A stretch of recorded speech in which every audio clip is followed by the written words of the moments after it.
Hello, how are you all? This are Aarti Malpani from Tom Kids. So आज हम बात करेंगे ICSE, that is Indian certificate of secondary education. So इसके क्या major characteristic है, क्या एडवांटेज है, क्या लिमिटेशंस है and comparison with CBSE. So very first, it's established in 1958 by the local syndicate of Cambridge, and it's national board, right? Even though it's not recognized by Indian government, but still ये बहुत reputed board माना जाता है and India के अलावा बहुत other countries में भी ये एग्जिस्ट करता है, लाइक इंडोनेशिया, यूएई, सिंगापुर। से इंडिया के बाद सेकेंड नंबरिंग जो है स्कूल्स का वो दुबई में है and right now it's like more than 2600 schools are present, of which are affiliated to CISC, that is ICSE. Now अब इनका अप्रोच क्या है, लेट्स सी कि इनका स्टडी अप्रोच क्या है। सो अगर इनका स्टडी अप्रोच हम देखते हैं तो इट्स लाइक इनका मोर फोकस जो है वो है एप्लीकेशन ओरिएंटेड स्टडीज, लाइक इनका प्रैक्टिकल और एनालिटिकल स्किल्स इस पे ज्यादा फोकस रहता है कि बच्चों को प्रैक्टिकल नॉलेज रहे, रियल लाइफ एग्जांपल या रियल प्रैक्टिकल स्टडीज से बच्चों को सारी चीजें समझे, कंसेप्ट समझे, ये इनका अप्रोच रहता है। सेकेंडली, इनका सिलेबस ऐसा कॉम्प्रिहेंसिव है कि इन ओवरऑल डेवलपमेंट होता है बच्चों का, कि ओवरऑल ग्रोथ को माइंड में रखते हुए इनका सिलेबस डिजाइन किया है। इसके अलावा जैसे हमको पता है कि इंग्लिश लैंग्वेज पे इनका मेजर फोकस होता है, कि इंग्लिश लैंग्वेज कंपलसरी होता है और उनका बहुत ज्यादा फोकस भी होता है। सो ये आईसीएसई बोर्ड इसके लिए भी फेमस है क्योंकि इनका इंग्लिश सिलेबस बहुत ज्यादा, एंड अगर बाकी बोर्ड के साथ इसको कंपेयर करें तो इनका सिलेबस जो, इनकी स्टडीज जो है ये मोर बैलेंस्ड है, कि सारी चीजें साथ में लेके चल रहे हैं।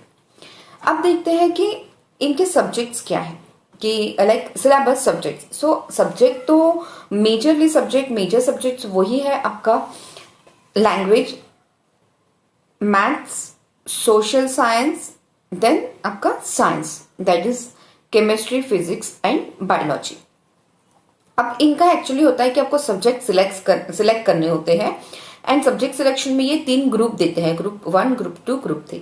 सो ग्रुप 1 जो है वो सबके लिए कंपलसरी है और ग्रुप 1 में मेजर आता है कि आपका इंग्लिश कंपलसरी है, उसके अलावा आपको एक सेकेंड लैंग्वेज चूज करना है, उसके अलावा आपको हिस्ट्री, सिविक्स एंड ज्योग्राफी ये आपको सेलेक्ट करना है। तो दिस आर कंपलसरी सब्जेक्ट्स।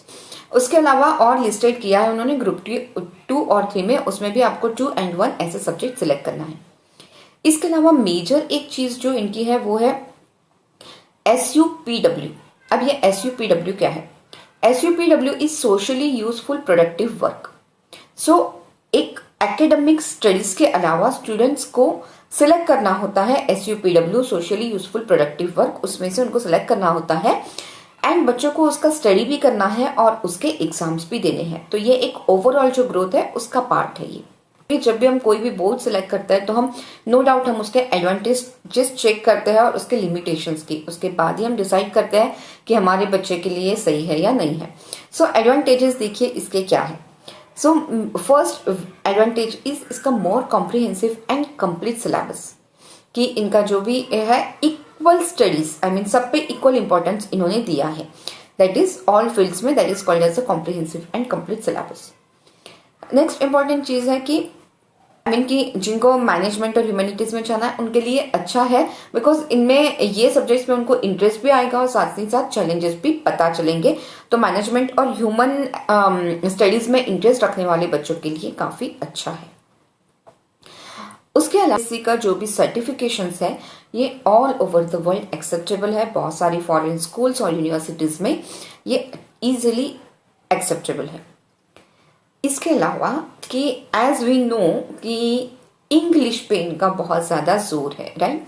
सो जो बच्चे आगे जाके competitive exams, not competitive, English skill exam जो जिनको लिखना है, लाइक टोफेल, आइलेट्स, जिनको क्लियर करना है उनके लिए काफी अच्छा है, बिकॉज सारे कंसेप्ट उनके पहले ही क्लियर हो जाते हैं। तो रिटर्न, स्पोकन इंग्लिश, वोकेबलरी, इन किसी में भी उनको प्रॉब्लम नहीं आता है, तो ये सारे एग्जाम्स वो आसानी से क्लियर कर लेते हैं। अब इनका लिमिटेशंस क्या है?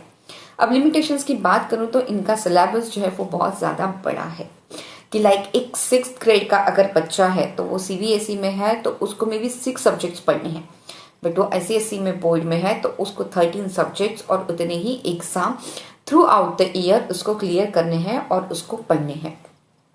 साथ ही साथ इनका जो मार्किंग स्कीम है तो वो भी काफी स्ट्रिंजेंट है। ऐसा नहीं कि बच्चों को अच्छे नंबर आसानी से मिलेंगे, ऐसा नहीं होगा।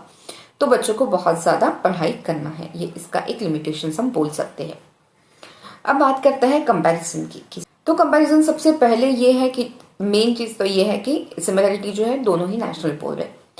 अब इसको गवर्न कौन करता है, तो सीबीएसई को central board of secondary education, where as ICSE को council of Indian school certificate examination. Certifications क्या मिलते हैं सीबीएसई करने के बाद, एसएसई एंड एसएससीई, ये 10th एंड 12th के सर्टिफिकेशन हुए।